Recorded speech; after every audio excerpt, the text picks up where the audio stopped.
नमस्कार, knocking-news.com में आपका स्वागत है। अगर आपको लगता है कि अफ़गानिस्तान से अमेरिका बाहर चला गया है तो दुनिया की टेंशन दूर हो गई है, इस्लामिक टेररिज्म दूर हो गया है, इस्लामिक टेररिज्म ख़त्म हो जाएगा, तो आपको ये भी लगना चाहिए कि इस्लामिक टेररिज्म के बगैर अमेरिका जिएगा कैसे। पिछले 30 साल में 35 साल में अमेरिका को अपने देश के लोगों को उनकी समस्याओं से दूर रखने के लिए, उनका ध्यान रोज़मर्रा की चीज़ों से हटाने के लिए इस्लामिक टेररिज्म बहुत बड़ा सहयोगी रहा है और उसने अमेरिका को हमेशा मदद की है।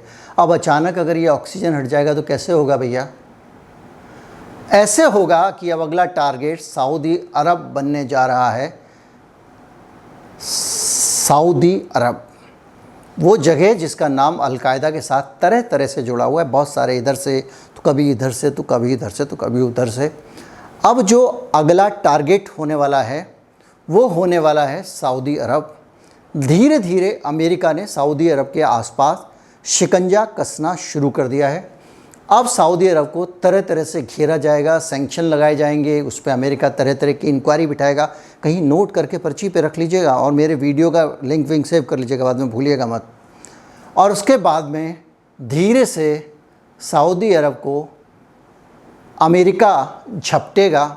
ये वही सऊदी अरब है जिसको पूरी दुनिया में सब जानते हैं कि ये किसके लिए काम करता है, और आज पूरी दुनिया में अमेरिका की आतंकवाद फैलाने में जो भी मदद की है उसमें सऊदी अरब का बहुत बड़ा योगदान है। अब ये मत कहिएगा कि उसने नहीं फैलाया, और जिसको लगता है नहीं फैलाया वो हाल के मेरे वीडियो देख ले। कहीं मत जाइए, चैनल को सब्सक्राइब कर लीजिए। लौट के आता हूँ, बातचीत को आगे बढ़ाऊँगा।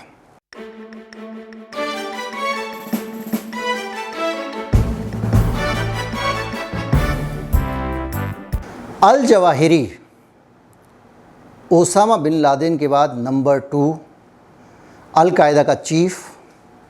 कई बार इसके मरने का ऐलान हो चुका है, और इस बार जब पिछली बार मरा था कुछ साल पहले तो ये माना जा रहा था कि अल जवाहिरी जो है वो अब ख़त्म हो चुका है, अलकायदा ख़त्म हो चुका है, सब कुछ समाप्त हो गया।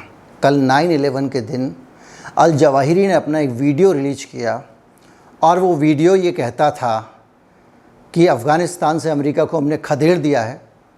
वो वीडियो कहता था कि हमारे लड़ाकों ने बहादुरी के साथ में अमेरिका के दिल में धुआं उठा दिया जो ट्विन टावर गिराए थे, और बहुत सारी इस तरह की बातें कह रहा था। और वो इंटरनेट पे वीडियो रिलीज हुआ। अच्छी तरह से अमेरिका के एक सारी की सारी चीज़ें जो अभी तक के दावे थे अलकायदा के ख़त्म हो जाने के और दूसरी चीज़ों के, वो सामने आ गए हैं। अल जवाहिरी से जुड़ी हुई एक और चीज़, तालिबान ने अलकायदा को काफ़ी प्रेज़ किया था हाल में, और तालिबान अलकायदा को दोषी नहीं मानता है, ये भी रिकॉर्ड पे है। तीसरी चीज़, सऊदी अरब के साथ में अमेरिका का रवैया इस अफ़गानिस्तान के घटनाक्रम के बाद में तेज़ी से बदला है। इधर चीज़ें सेटल डाउन होती जाएं तो कहीं और अभी से बढ़ाना पड़ेगा, इधर से कम और उधर से बढ़ाएंगे तभी तो बना रहेगा, मेंटेन रहेगा। तो अब क्या हुआ है कि सऊदी अरब को घेरना शुरू कर दिया है। सऊदी अरब के पास में एक मिसाइल गिराने का एक सिस्टम होता था जो अमेरिका ने उसको दिया था, और उसका नाम था पैट्रियट बैटरी कहा जाता था उसको। और वो क्या करता था कि जैसे ही कोई मिसाइल उड़ती थी तो मिसाइल की जो गर्मी होती है उसको सेंस करके यहाँ से एक मिसाइल जाती थी और हवा में मिसाइल्स को गिरा देती थी। और ये सऊदी अरब ने इसलिए दिया हुआ था उसको, अमेरिका ने इसलिए दिया हुआ था सिस्टम कि उसका वो लगातार हूती विद्रोही जो हैं यमन के, उनका मुकाबला कर रहा है और वो सऊदी अरब पे लगातार अटैक कर रहे हैं। इसके बावजूद ये सिस्टम अमेरिका ने हटा लिया। सऊदी अरब के लिए चुनौती खड़ी हो गई है। ये बात द एसोसिएटेड प्रेस, AP जैसी बड़ी न्यूज़ एजेंसी ने कही है, दावा किया है, और उसने किया है उपग्रहों की तस्वीरों का विश्लेषण करके। उसने क्या किया, सैटेलाइट तस्वीरों से उस जगह को देखा जहाँ पे ये सिस्टम डेप्यूटेड था, लगाया हुआ था, और उसने पाया कि कुछ समय से वहाँ पे कुछ संख्या कम होती जा रही है, और धीरे धीरे वो एयरबेस सुरक्षा प्रणाली जो है वो पूरी तरह से हटा ली गई है।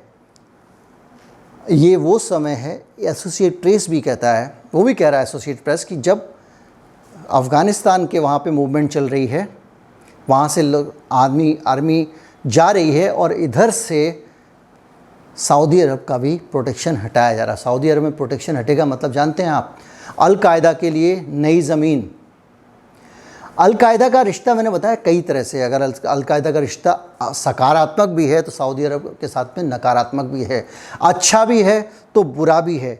लेकिन आप जब ये उपग्रह की तस्वीरें देखेंगे, प्लेनेट लैब उपग्रह से ली गई तस्वीरें हैं, तो अब दिखता है कि वहाँ का बैटरी पैड खाली हो चुका है, जहाँ पे ये पूरे का पूरा डिप्लॉयमेंट था, ये हथियार लगाए हुए थे। 2015 से ही लगातार हुती विद्रोहियों के साथ सऊदी अरब इस सिस्टम से काम कर रहा था उनके खिलाफ, और उनको दबा कर रखा हुआ था। अमेरिका ने प्रोटेक्शन हटा लिया। ये तो हुआ एक चीज़। दूसरी चीज़, अमेरिका ने बहुत सिलेक्टिव तरीके से 9/11 के लिए जो ट्विन टावर को उड़ाया गया था, उसके लिए जिस अफ़गानिस्तान ने शरण दी थी, अल-कायदा उसको ओसामा बिन लादेन को अपने पास रखा हुआ था, ओसामा बिन लादेन को तमाम धमकी के बाद वापस नहीं किया। नवाज़ शरीफ, परवेज़ मुशर्रफ पीछे पड़ के रह गए, प्लीज़ दे दो, आप ओसामा को नहीं दिया, और आपको घुसना पड़ा था अफ़गानिस्तान में। उस अफ़गानिस्तान से तो समझौता कर लिया, दोस्ती हो गई, सज्जा सज्जा हो गया, कट्टा कट्टा ख़त्म हो गया, और अब वापस उसको छोड़ के आपने सऊदी अरेबिया को टारगेट करना शुरू कर दिया है। कैसे करना शुरू कर दिया है? अभी हफ्ते भर पहले बिडेन साहब ने एक बयान जारी किया, एक आदेश जारी किया इंटेलिजेंस एजेंसीज़ को कि भाई 9/11 से जुड़ा हुआ जो भी क्लासिफाइड इन्फॉर्मेशन है, जो गुप्त दस्तावेज हैं, उनको 6 महीने के अंदर रिलीज़ करो। हफ्ते भर के अंदर उसमें से एक सिलेक्टिव 16 पन्ने की इन्फॉर्मेशन आती है, सिलेक्टिव रिपोर्ट 16 पन्ने की, और उस रिपोर्ट में ये कहा जाता है कि सऊदी अरब के साथ में ये जो हमलावर थे 19 लोग जिन्होंने ट्विन टावर को उड़ाया, वो संपर्क में थे। यानी जो आतंकवादी हमला हुआ था वो सऊदी अरब की धरती से हुआ था। अभी ये नहीं पता चला कि सऊदी, ये देखिए, ये बहुत चतुराई वाला स्टेटमेंट, कि अभी ये पता नहीं चला है, ये साबित नहीं हुआ है कि सऊदी अरब की सरकार के संबंध इन हमलावरों से थे या नहीं थे। मतलब आप इसको ऐसे समझें, हो भी सकते हो, नहीं भी हो सकते हैं। थे या नहीं थे, ये भविष्य की जांच जो अमेरिका करेगा उस पर निर्भर करेगा, और जाहिर बात है कि भविष्य की जांच क्या आ सकती है उसकी तरफ मैं आपको इशारा कर रहा हूँ। इतना ही नहीं है, इसके साथ साथ इसका जो बैकग्राउंड आप समझें, ये जो रिपोर्ट है बड़े गर्व से कह रहे हैं बिडेन साहब की, बाइडन साहब, लोग कहते हैं बाइडेन बोला कीजिए उनको, और ये सही भी प्रोनाउंसिएशन है, क्योंकि अमेरिका में लोग ये ब्रिटिश एक्सेंट है बिडेन बोलना, आई को वो आई ही बोलते हैं अमेरिका में। तो बाइडेन साहब जो हैं वो लगातार ये कह रहे हैं कि हमको तो इसलिए हमने मांगी थी रिपोर्ट क्योंकि जो 9/11 के पीड़ित हैं उनके परिवार वाले कह रहे हैं कि चीज़ों को डीक्लासीफाई किया जाए। जब परिवार वाले डीक्लासीफाई करने को बोल रहे थे, यानी जो गुप्त दस्तावेज हैं उनको सार्वजनिक करने को डीक्लासीफाई करना कहते हैं, जो लोगों को नहीं पता है। तो अगर गुप्त दस्तावेज को सार्वजनिक करने को कह रहे थे, तो 16 पन्ने की पूरे उस गड्डी में से एक रिपोर्ट निकाल के आप काहे सार्वजनिक कर रहे हो? और वो सार्वजनिक करने का इधर आदेश होता है, हफ्ते और के अंदर वो बाहर आ जाती है रिपोर्ट। इसका मतलब ये है कि धीरे धीरे करके एक तरफ अल जवाहिरी का सरफेस पे आना, बाहर आना, दूसरी तरफ से अमेरिका का वहाँ से रक्षा सपोर्ट हटा लेना, तीसरा 9/11 के लिए उसको ज़िम्मेदार मानना। इसका मतलब ये है कि आने वाले समय में धीरे धीरे करके अमेरिका और सऊदी अरब पे आने वाले 2-4 साल में शिकंजा कसता चला जाएगा, आप देखिएगा। और मैं आपको बता दूं कि सऊदी अरब अमेरिका का सबसे पेटेंट माना जाता था, और ये कहा जाता था कि जितना भी आतंकवाद फैल रहा है उसकी फंडिंग सऊदी अरब के ज़रिए अमेरिका करता है। ISI को जो फंड पहुंचाना है, तालिबान को जो फंड पहुंचाना है, अल-कायदा को जो मदद करनी है, ये सब पहले सऊदी अरब से ही हुआ करती थी। ये सब लोग जानते हैं, जितने भी इस पूरे घटनाक्रम को जानने वाले लोग हैं, इससे जुड़े हुए लोग हैं।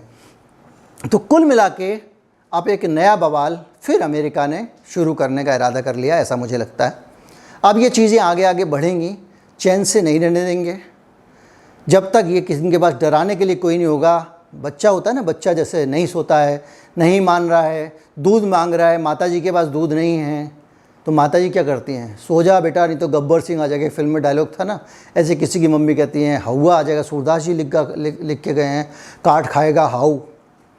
तो ये सब चीज़ें जो है ना, ये डर, इसी तरह से अमेरिका अपने बच्चों को, अपने देश के नागरिकों को डराता रहता है, सो जा बेटा नहीं तो अलकायदा आ जाएगा, सो जा बेटा नहीं तो तालिबान आ जाएगा, सो जा बेटा मुसलमान आ जाएंगे। अब मुसलमान आए ना आए, लेकिन कुछ इस्लामिक टेररिज्म बीच बीच में खड़ा करते रहते हैं। वो इस्लामिक टेररिज्म जो फोर्सेस हैं, जो ग्रुप्स हैं, जो संगठन हैं, वो बीच बीच में कुछ कुछ करते रहते हैं। उन्हीं के ज़रिए जिसको स्टेबलाइज करना है, जिसको डिस्टेबलाइज नहीं करना है, कोई अपनी शरण में नहीं आ रहा है, वहाँ 4 बम फुटवा लो, आ जाएगा हथियार खरीदने के लिए। ये सब काम करता रहता है अमेरिका। ये बार बार साबित हुआ है, बार बार अलग अलग फोरम पे आया है। और इसका सबसे बड़ा सबूत है कि इन तालिबान को फंड करना, सहायता देना, सब करना, उनका मार्गदर्शन करना, उनको पैसे देना, ये सब काम अमेरिका ने किया है और ये रिकॉर्ड पे है। उम्मीद करता हूँ कि आपको जो है मेरा UPI ID मिल गया होगा। अगर नहीं मिला है तो नीचे डिस्क्रिप्शन में आप जाएंगे, सबसे नीचे मिलेगा, वहाँ जाकर आप भुगतान कर सकते हैं। इस वीडियो ज़्यादा से ज़्यादा लोगों तक पहुँचाएँ ताकि जन जागृति हो। थैंक यू बोलने का एक नया तरीका यूट्यूब ने बताया है। एक दिल के आकार का बटन है, थैंक्स बटन, इस वीडियो के नीचे होगा। उस बटन को जब आप दबाएंगे तो उसके ज़रिए आप कुछ पैसे देकर भी थैंक यू बोल सकते हैं। वो बड़ा डिज़ाइनदार अच्छा सा थैंक यू होगा, ऐसा यूट्यूब ने कुछ इंतज़ाम किया है। अभी यूट्यूब का ये बीटा वर्जन है ट्रायल पे, लेकिन उन्होंने मुझे ये सुविधा दी है। उम्मीद करता हूँ आपको वो भी अच्छा लगेगा। इस चैनल को सब्सक्राइब करें और ज़्यादा से ज़्यादा लोगों को सब्सक्राइब करने के लिए प्रेरित करें। हमारा दूसरा चैनल 1 लाख हो गया है, ये 2.5 लाख हो गया है और ये सब आप ही लोगों के कारण हुआ है। लेकिन मैं जानता हूँ कि सिर्फ 20% लोगों ने इसको सब्सक्राइब किया हुआ है। अगर सब सब्सक्राइब कर लेते हैं तो हमारे पास 12.5 लाख सब्सक्राइबर इस चैनल पे हो सकते हैं और 5 लाख उस चैनल पे हो सकते हैं। जल्दी से जल्दी सब्सक्राइब कीजिए। नमस्कार, जय हिंद।